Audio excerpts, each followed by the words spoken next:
needs a spare handheld.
I will, yeah.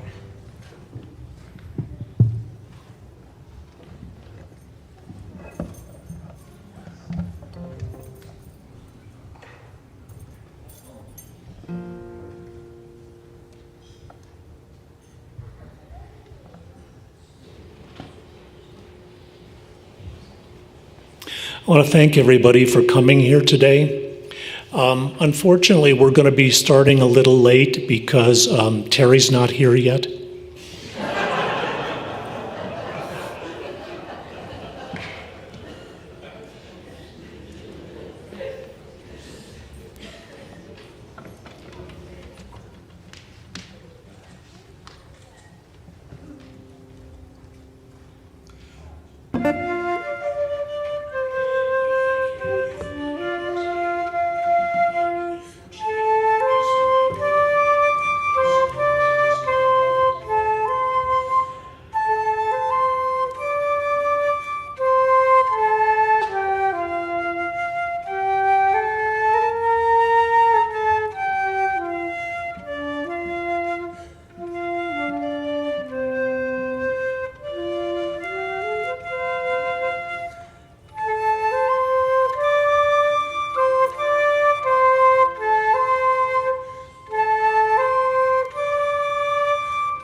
That's going to keep echoing. So maybe we could just turn the sound off on that for the time being. A little delay. Good afternoon, everyone. The poet Federico Garcia Lorca wrote, "If I die, leave the balcony open. The little boy is eating oranges. From my balcony, I can see him. The reaper is harvesting the wheat. From my balcony, I can hear him. If I die, leave the balcony open."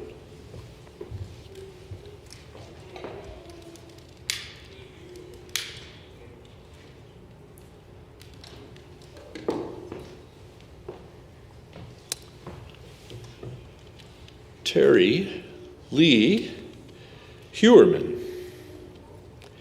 Wherever you might be at this moment, the balcony is as open as we can make it. Your family and friends, this community that has known you and loved you, is gathered here in the company of each other to reluctantly say goodbye.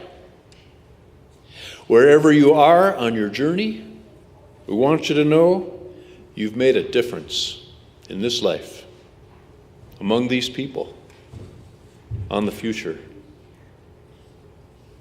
We ask that in your own way you smile on us who are gathered here.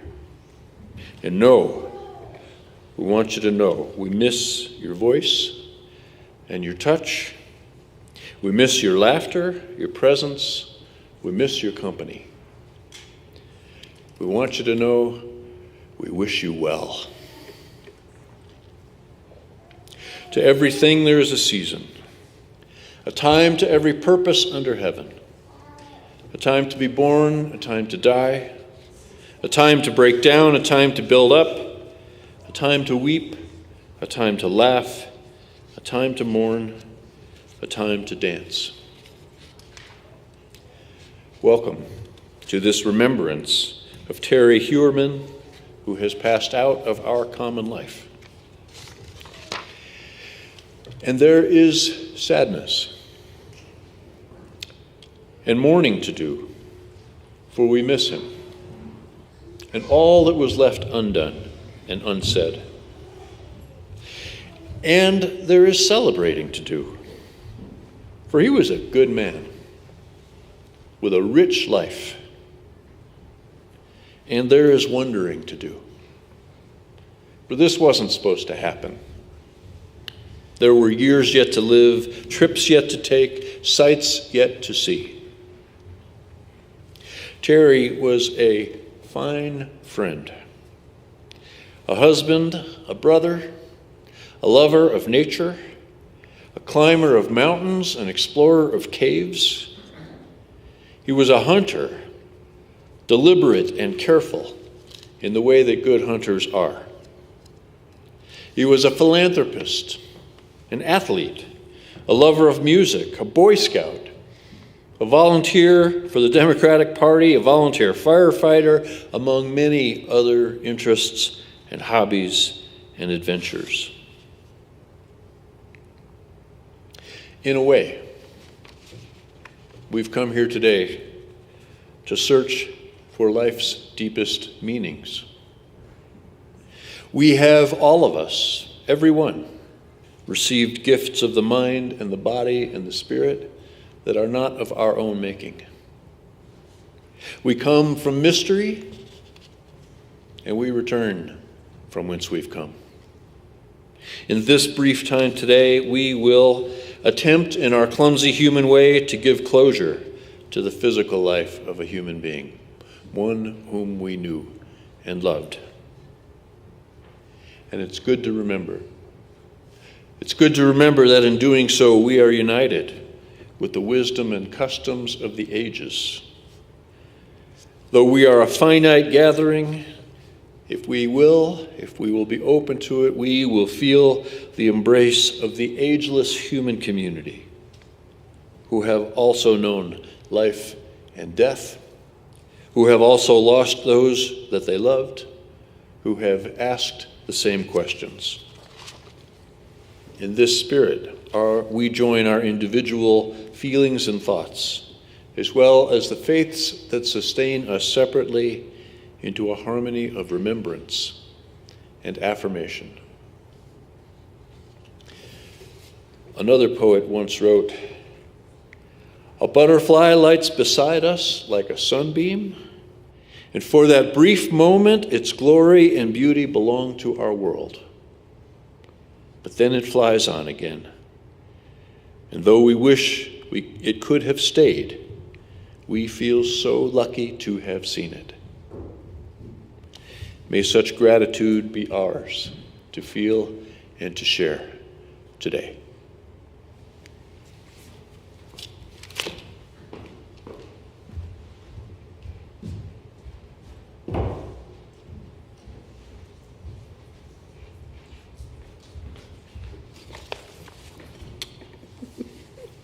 First, I'd like to let you all know that there's going to be a small change in the service program. The segment called Memories is a history of Terry through photographs with music, starting with the second and first songs Terry and Marilyn danced to at prom. These are the songs he favored and the songs he also sang to Marilyn when they were together in private. But due to the laws of playing copyrighted music over the internet, we will be ending our live stream after Ashokan farewell and then playing the memory segment for you all here in the church. I'd like to thank Marilyn and Barry Linden for putting together Terry's life history. I've only known Terry for a short time, so it is an honor today for me to share that story from the people who loved and cared about him the most. Terry was born on January 16th in 1950 in Sioux Falls, South Dakota, to Laura and Bill Heuermann. He has two sisters, Marcia Hartshorn and Lori Heuermann. He spent his formative educational years in Sioux Falls laying the foundations of his intellect at Sioux Falls Grade School. He was an avid Boy Scout, which undoubtedly created his love for nature and his excellent outdoor skills. During grade school, he met Barry Linden, his lifelong friend since they were 4 years old. Barry nicknamed him Flash. This nickname stuck with him through his entire life. Although Terry could move quickly at times, that was not his natural inclination. His friends quickly learned to tell him an event time an hour earlier than the actual time, so that he wouldn't be late. And neither would they. While attending Lincoln High School, he became an elite athlete, playing on the football, wrestling, and tennis teams, and participating on debate teams. His early education was the first foundation of his becoming a man of learning and wisdom. Upon graduation, he ventured out to Westmar College in Lamars, Iowa, on a wrestling and tennis scholarship. This was where he met his wife, Marilyn. After Westmar College, he continued his scholarly journey at Denver University for his BA, but his passions are what drew him to the mountains and the outdoors. He joined the Denver University Alpine Club, lovingly called DUAC, where he made friends that would last a lifetime. Many of you are here today to celebrate and honor your fellow DUACer and support Marilyn with strength and love. Terry led many a trek for the DUAC folks in climbing, caving, and rafting expeditions. After graduating from DU in 1972, he moved to North Carolina to teach rock climbing, then trekked back to Sioux Falls and spent time working with at-risk teens at McCrossan's Boys Ranch. But Terry longed for the mountains of Colorado. So he came back for a job as a medic at Granby Mines near Empire, Colorado, and made a home in Georgetown. And in Terry fashion, always thinking of others, he also volunteered as a first responder in Granby and Georgetown. And with his medic background and his unquenchable thirst for knowledge, Terry decided to go to medical school at Midwestern University and the University of South Dakota. But he changed his mind and decided to follow a different path. Taking all the knowledge he acquired at the medical schools and as a medic, he ventured into pharmaceutical sales. He did extremely well and moved around quite a bit, beginning in Flagstaff, Arizona. Here is where he fell in love with his beloved dog, Hayduk, a Newfoundland who many of you have heard stories. He requested Hayduk's ashes placed near him in the afterlife. While in Flagstaff, his compassion also extended to elders through his volunteer work at the Senior Center and Meals on Wheels. His career allowed him to move to many different cities: Sandy, Utah, Olympia, Washington, Phoenix, Arizona, and then back to Flagstaff. These moves always provided a new adventure for the man who loved to experience life. Around 1990, Terry developed cancer and had to undergo chemo. Although it saved his life, it would cause him many health problems in the future. But Terry was not a man to be held down for long. Once recovered, he jumped back into his career with a new lease on life. His sales territory covered all of northern Arizona and required him to drive over 500 miles a week. Although it took its toll, it didn't stop him, because he also went on to cover territories in Utah, Washington, and Alaska. All these different states allowed Terry to participate in the outdoor activities he loved so much, including hunting. He was skilled in bow and arrow, pistols, rifles, and shotguns. He was on a hunting trip with his boss on that fateful day of 9/11, and upon coming back to the real world just a few days later, he was stunned to find out what had happened while engrossed in the hunt. That was the intensity in which Terry delved into not only hunting, but all the activities he loved. He immersed himself in everything he did. Alaska was one of his favorite places, and he visited often. On one of those visits, he participated in the Iditarod as a supporting member of the staff. Terry and Marilyn settled in Denver, Colorado, where they lived for the last 10 years of his life. He continued to travel around the United States on as many hunting trips as his health allowed. He loved going to Denver concerts and recently saw the Beach Boys and Paul McCartney. Even sitting in a wheelchair couldn't stop Terry from enjoying another adventure, listening and singing to the music that he loved. Terry also enjoyed happy hour. This is where I got to spend many an hour with Terry myself. He was always interested in other people's lives, and we would have some great discussions about how life molds you into the person you will become. But our favorite conversations were reminiscing about our days playing sports. Boy, the light in his eyes sure did shine during those chats. Terry was a great conversationalist and shared his life happily with anyone who enjoyed the same. Having the opportunity to get to know Terry over the last 4 years has been a great experience. But the best part of that experience was having the opportunity to watch the love shared between two people, a love that grew larger and stronger for over 55 years. Terry and Marilyn shared something most people only dream of, a connection few people attain, and an absolute honor to witness. Without a doubt, Terry had the ability to grab life by the, wait a minute, let me rephrase that for church. Terry had the ability to grab life by the cojones. He took every opportunity placed in front of him to fully enrich his mind and body, but it was his soul that captured the call of the wild. That call lived deep within him, where only he could feel it, nurture it, and then cheerfully share it with the rest of us. He accomplished something we should all try to emulate: the ability to move through life without fear and to live it to its fullest.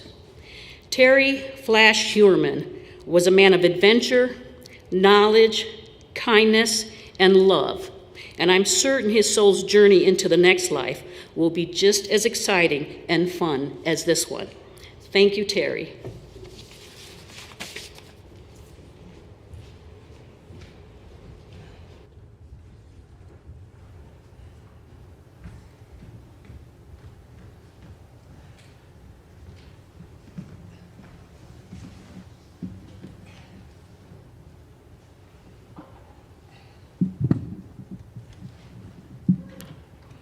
Hello, everyone.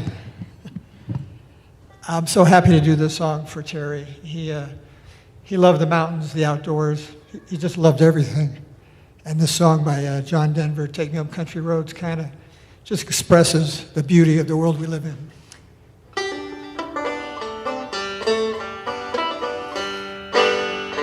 Almost heaven, West Virginia, Blue Ridge Mountain, Shenandoah River.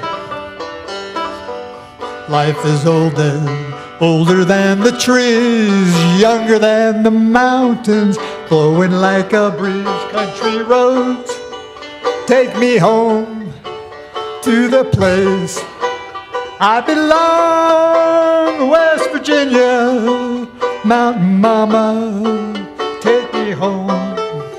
Country road, like this Dustin. I gotta remember the verse. All my memories gather around her. Miner's lady, stranger to blue water. Dark and dusty, painted in the sky. Misty taste of moonshine, teardrop in my eye. Country roads, take me home to the place I belong. West Virginia, Mountain Mama, take me home. Country road.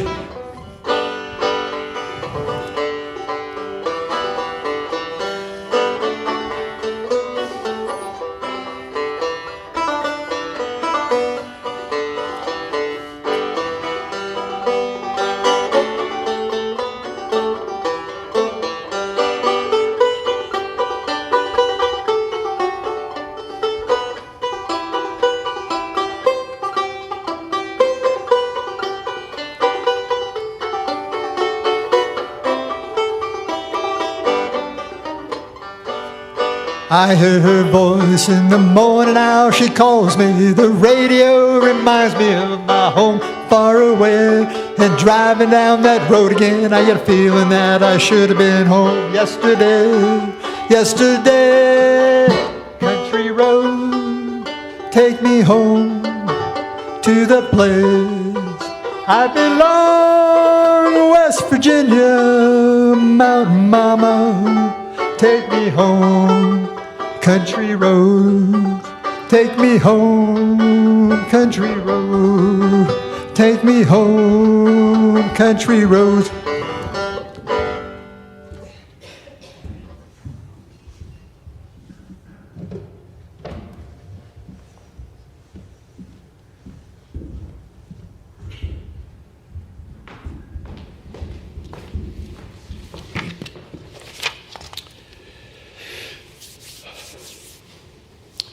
Barry asked me to speak briefly on this occasion on what it is that makes for a good life, a life well lived, a love story worth telling.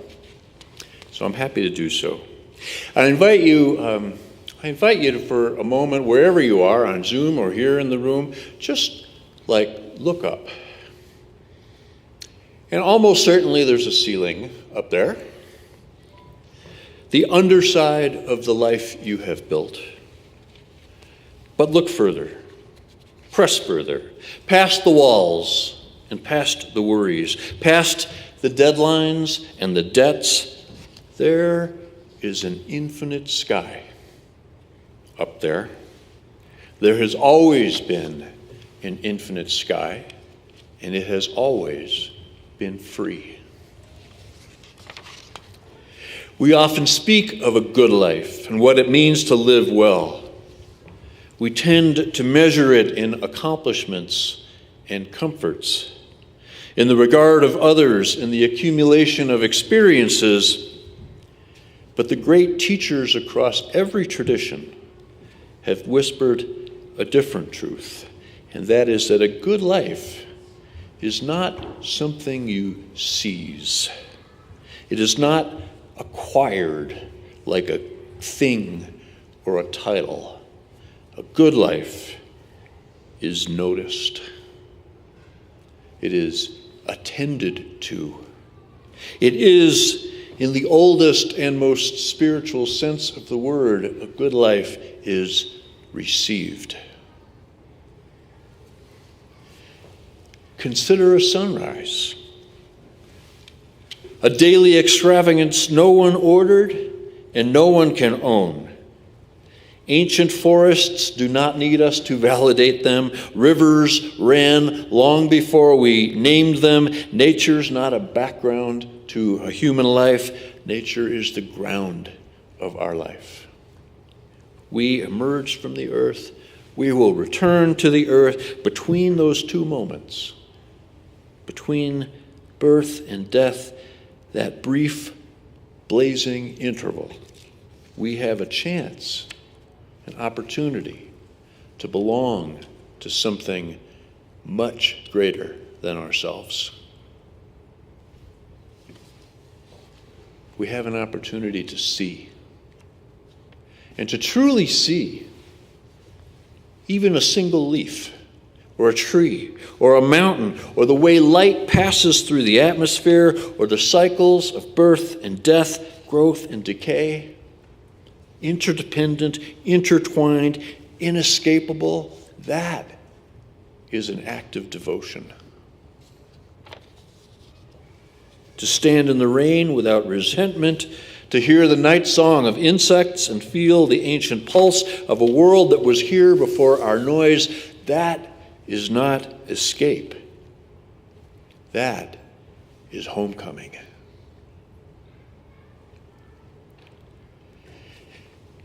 And a good life includes friends.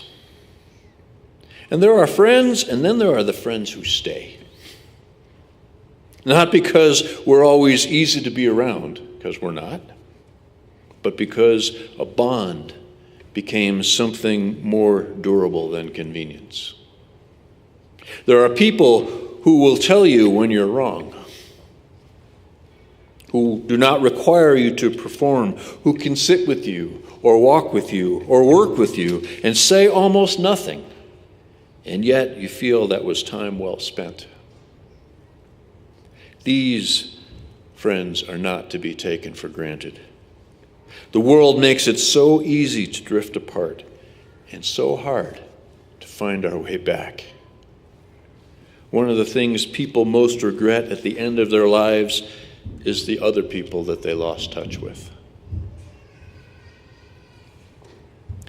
And not every good life, but many good lives include a good partnership, which is less, at least in my experience, less like a romance and more like a long, honest conversation. And there will be stretches that are unglamorous, negotiating the minutiae of personalities and needs, the division of labor, years that pass without fanfare. What makes it good is not that it's always easy, but that you're both still in the room, still trying, still willing to say, I choose you. I choose to be with you. That's no small thing. That is the foundation of faithfulness and trust, and that is a blessing for those fortunate enough to live it and those fortunate enough to see it. And at least on this particular occasion, reflecting on the good life, we can't overlook the dogs. The most earnest of companions who meet us at the door as though our return were a miracle worth celebrating every single time. The dog does not worry about tomorrow. It does not hold grievances. It does not rehearse regrets. It lives with a whole heart right here in the present, nose lifted to the morning air, ears pricked to the sound of your voice. In this, the dog is a great, faithful teacher. To know and be known by a good dog is to be reminded. Be here. Be warm. Go outside, come back. Go outside, come back. It's not complicated. Maybe that's the whole point. The good life is this: to step outside on a perfectly ordinary day and feel the wind as a gift, to call an old friend for no reason, to reach for the hand beside yours in the dark, to kneel down and let a good dog lick your face, to be grateful. Not because life is easy, but because life is. And so are you. And the sky is still there. And it's still free.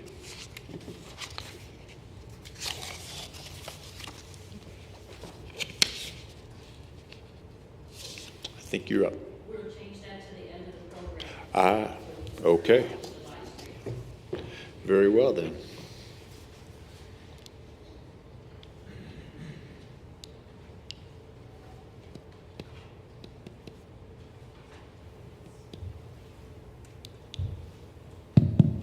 There we are.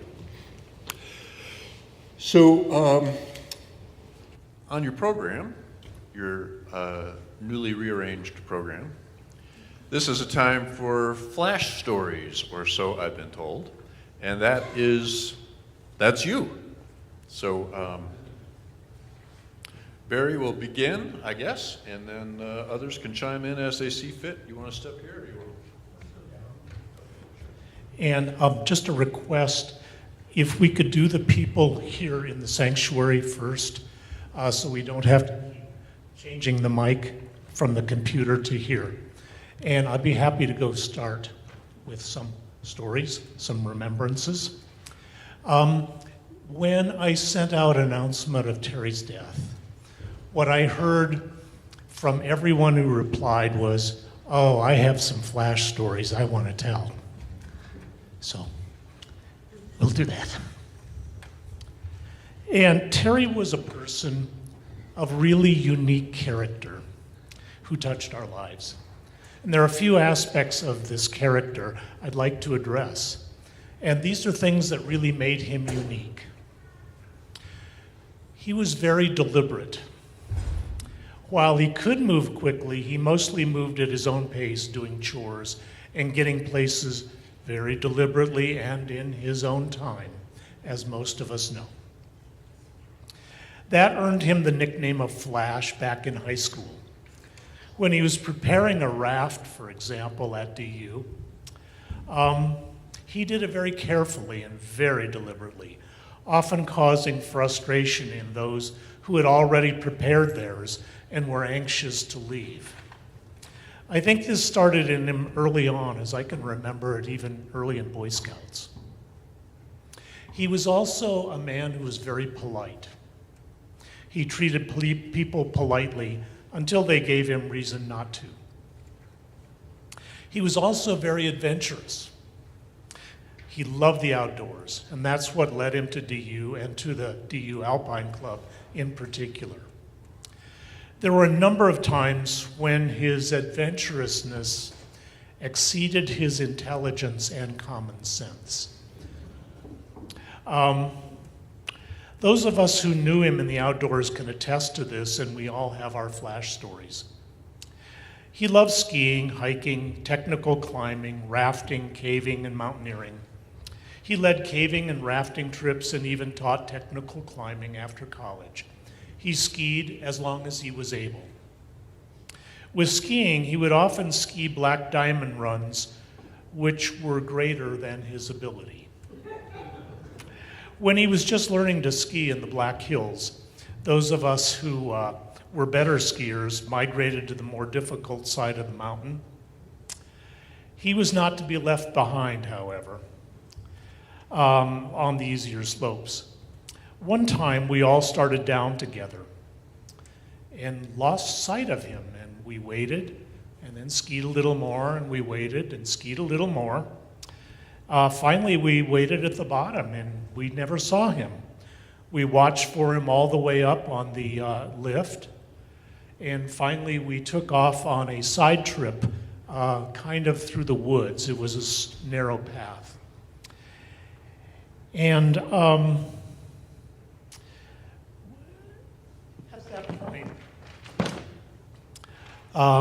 at one point, I saw the abominable snowman, covered in snow and swearing a blue streak, come out of the woods carrying his skis. I started laughing so hard I went face first into a snowbank and had to be pulled out. But events like that never slowed him down. He was up for climbing 5-9 routes on rock faces or wriggling through very narrow openings in caves. He was an animal lover. When he could, he had a dog. The most well-known, as you know now, is Hayduke, a huge black Newfoundland. He also participated and contributed to kennel clubs and other animal organizations. And as was mentioned, he even helped out on the Iditarod. Now, I knew Flash since we were about 4. And I could go on with a number of stories and memories, but I won't, and will let others speak. He impacted my life in a number of ways, and I enjoyed my time with him, especially in the outdoors, and I will miss him greatly. Now, are there others in the sanctuary first who would like to speak? Sure, Phil. Phil was our roommate in college for a while. Even though I never went to the college. Well, Flash, as you know, was a man of strong opinions about things. He was slow to move off of those opinions unless some incredible logic or outside forces helped him move off that spot. Well, that happened on a rafting trip once, and it was, where's John now? Over here. Yeah. Desolation River trip, I think in 1978. It was just John, me, my wife Muffy, Flash, and Flash's friend J.D. And the river runs high at that time of year in June. And John, the leader of the trip, said, as we were getting ready to pull off one night, said, the next place we want to stop for the night, it's a beautiful campsite, but it's hard to find. Oh, Keith, you're there too. But it's hard to find. So you go through a rapid and you immediately have to pull off and row upstream to get to this beautiful campsite. Said, so it's coming up fast, guys, so you got to stay close to me. and Muffy and I did. We paid attention. But Flash had his own schedule, as you know. And so we're there, and we're in, and we're watching, looking back, where's Flash? Where's Flash? And all of a sudden, he and J.D. come floating through, way the heck in the middle of the river, couldn't possibly get over in time, and he goes right past us, probably 100 yards further downstream. And John and Muffy and I are looking at each other going, well, we've got the food, we've got all the tents and stuff, he's only got his own gear. We're fine. But of course, Flash, he was strong as an ox. And JD was a big guy too. By the way, I've got a few little photos down here of that rafting trip and caving trip we were on. And you're talking about the Alpine Club cabin. And Muffy and I were married there. We had so many good times at it, just like Flash did. And there's a picture of it right there, because you won't see it if you go on the little tour with us.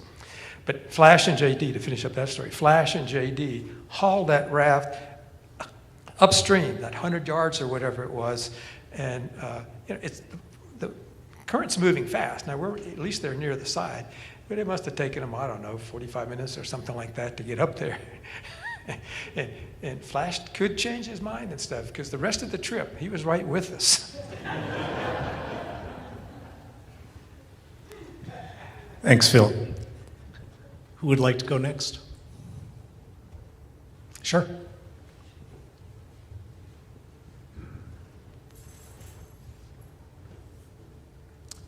For those who don't know me, I'm also a duacker, and I've got a couple of stories told to me by Flash. It was after 1990 and his recovery from cancer, and I think it was a duac trip, river trip, and Flash was telling me about his recovery, and he said the doctor called him into the office and said, "You're cured." And Flash looked at him and said, "What do you mean I'm cured? You're going to live. You don't have cancer anymore." And Flash was very puzzled, And the doctor said, look, you have to stop worrying about dying and start worrying about living. And that stuck with me for a while. Another thing Flash told me was his adventure in Alaska, 9/11. And I'll elaborate a little on that. This is what he told me. They were dropped off in the middle of nowhere by a float plane. And I think it was about September 07, 08, somewhere around there. And as usual in a float plane trip, the pilot departs and says, I'll pick you up in 5 days, 7 days, whatever. And there's no communication between you and the outside world. Well, they got their moose or caribou or whatever they were after, and the time came to be picked up. No plane showed up. No plane showed up the next day or the next day or the next day. And of course, Flash and his boss had absolutely no idea what was going on in the real world.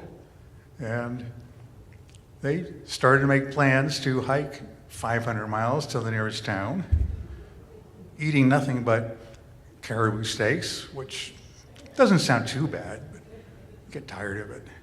And finally, the plane did show up and rescue them. But I can't personally imagine being stuck in the middle of Alaska without knowing what's happening. And last story, the Duackers know this, but I and Susanna, my wife, went back to Denver, and Flash met us in Georgetown and said, we're going to go rafting on the Arkansas River. And he was an unofficial permanent member of the Duack Club, so he had an access to a raft and a couple of life jackets. And for those of you who don't know or remember these life jackets, they're filled with old rotting tree bark, and they're expected to float, but in reality, they actually weighed a little more than a cast iron skillet. So we went rafting down Browns Canyon, flying over the waves and having a great time. We got to the bottom, and we're just a few hundred yards from the car, and I stuck my paddle in an inconsequential little wave, and it pulled me into the river. And I'm wearing this life jacket, and I'm reaching up. I could feel the surface. I could feel air with my hand, but I was a foot under the water. No way to get up. And all of a sudden, Flash grabs my hand and yanks me into the boat, saves my life. And that's hard to forget.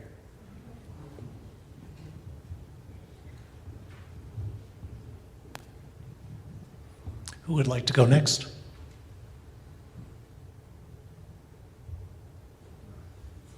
Dave? Sure. And then John.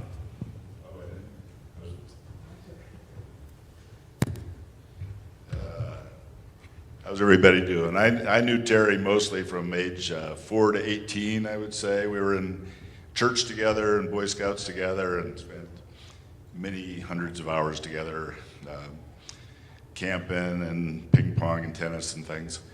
I had a couple of memories after age 18, though. I went to visit him here in Denver one time, and we decided we'd go out and climb a 14,000 footer. So there's a Gray and Torres were on the menu. So I think you drive up to like 10,000 feet and then you hike up another 4,000. We got a pretty early start on Terry's level. I think we headed out about 3 in the afternoon. And the weather was good when we left, but we're hiking up there and everybody else is coming down, you know. And but we get up to the top and we've got a little sandwich. We're going to sit and have our lunch. But when we get to the top, you look out. I don't remember. It must have been from the west.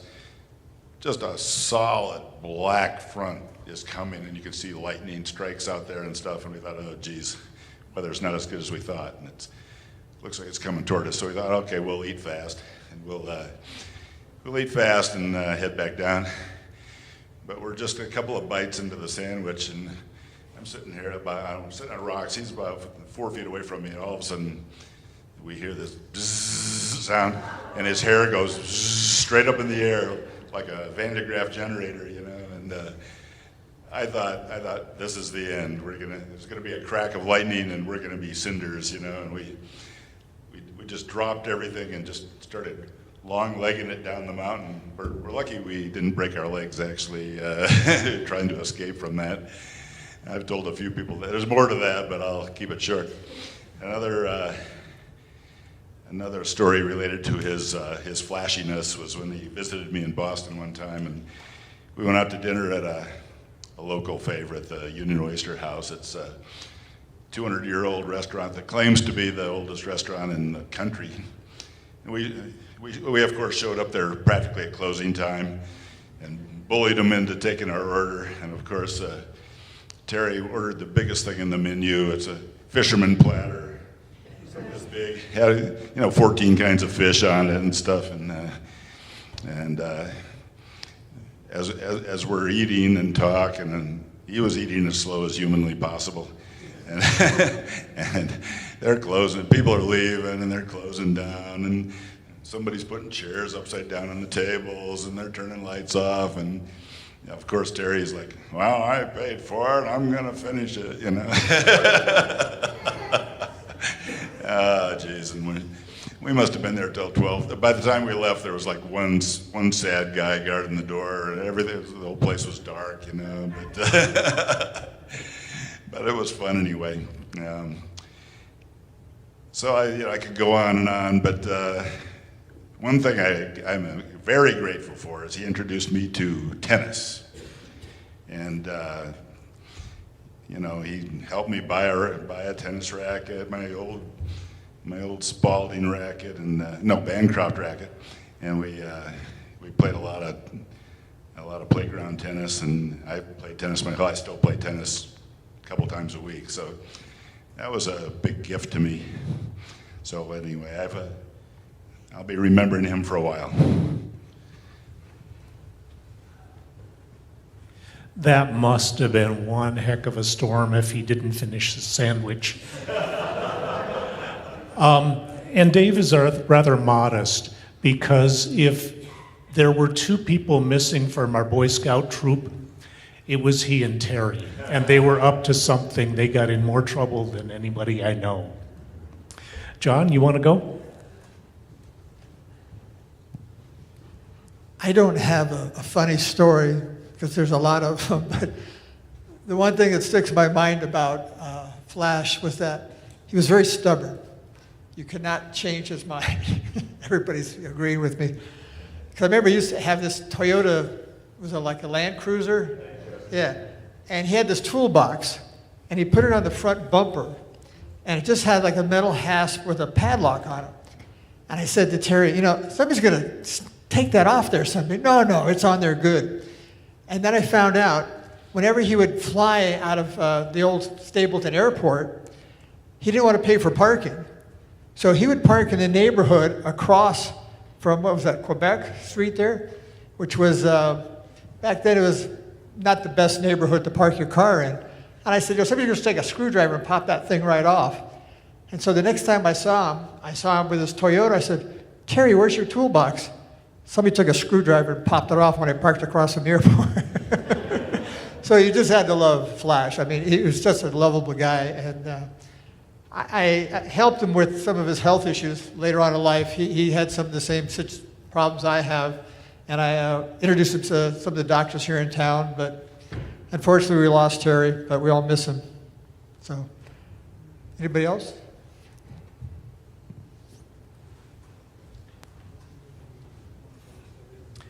Would anyone else like to do this? Okay.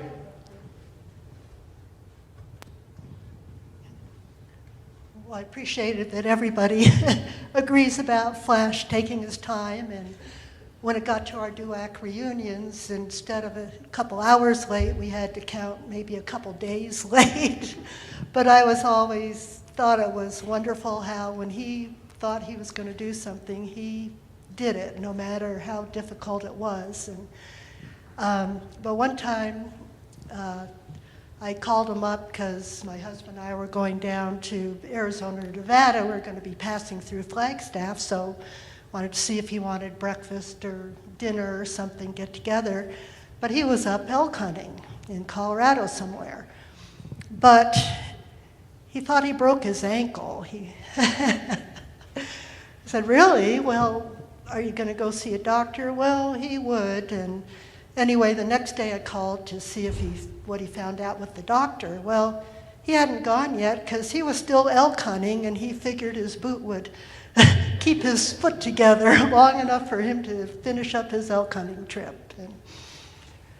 And anyway, he was quite a character. Really loved him. Adding on to that, yes. Go ahead. Okay, so I met Flash. Where were we going? We were going to the reunion in Bend, and we met at Craters of the Moon State Park in Idaho. And of course, I was there that morning, but I got a campsite for him, and he showed up that evening. And Flash was bound and determined, like Dorothy said. He had his mind set on certain things. He wanted to go into the caves at Craters of the Moon. Well, we didn't have any caving gear, but we went to the parking lot the next day, and we hiked along the sidewalk to get to the caves. And we made it along the sidewalk, but then we saw where you get down on your hands and knees and start crawling into the caves. Well, we decided not to do that. We walked back to the cars.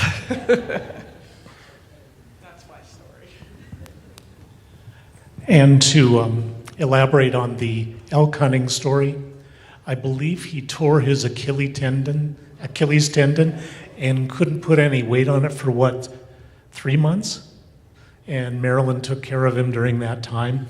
I understand he was not a good patient. Okay, anyone else?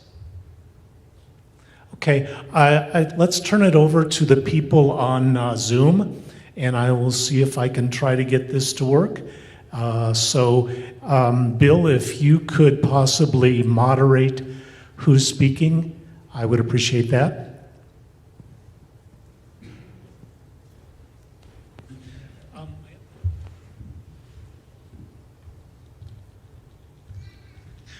Okay, anyone else? Okay, let's turn it over to the people on Zoom, and I will see if I can try to get this to work. Bill, if you could possibly moderate who's speaking, I would appreciate that. That will be fine. Hello, everybody. Are we working? Okay, anyone else?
Bill, if you're speaking, we can't hear you.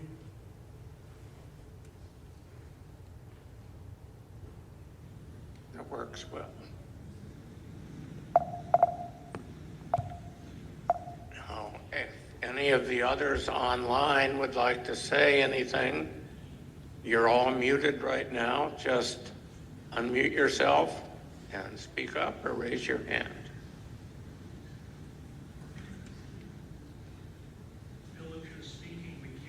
Wheezy, unmute yourself, Wheezy. Still muted, still muted. Works well. It's okay. This is very difficult.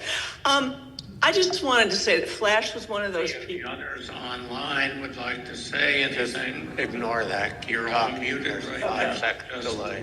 Unmute yourself.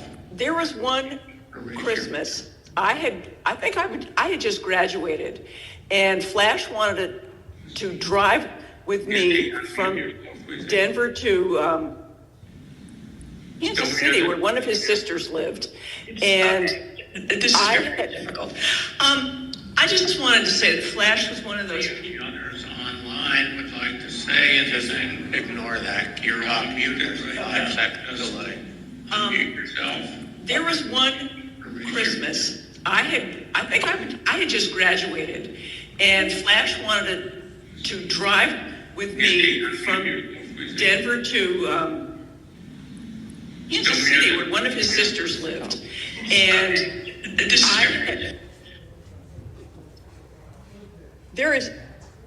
there's more than one echo is the problem. So I've now heard myself 3 times.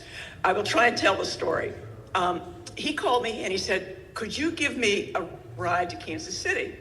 And I thought about it and I went, okay. So I had already mentally packed my car with all of my belongings several times. Put the chair behind the seat, put this over here. I was taking everything with me because I was leaving Denver.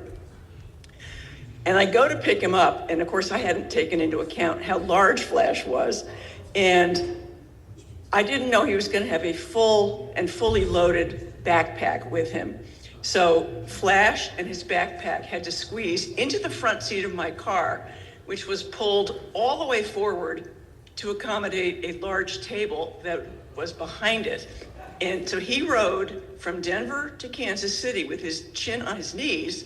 And I'm surprised the man could breathe. I'm surprised I didn't have to get a can opener to get him out of the car at the end, but we made it.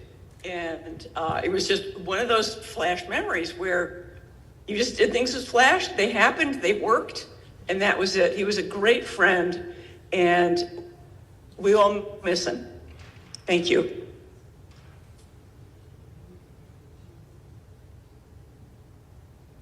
Anybody else from our online group?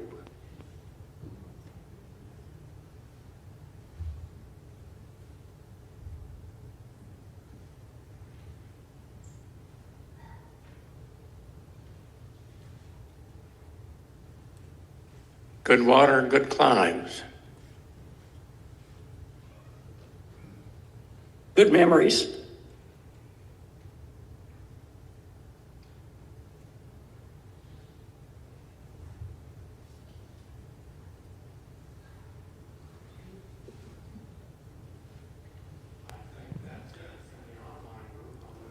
I think it is, and thank you for speaking.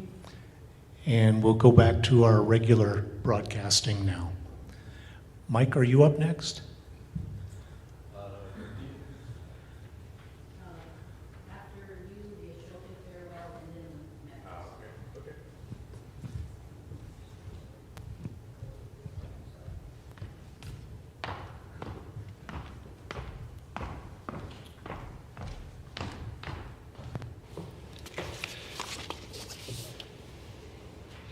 Well, I believe I'm supposed to do the benediction now, but so I'll do the benediction, and then we'll continue after the benediction.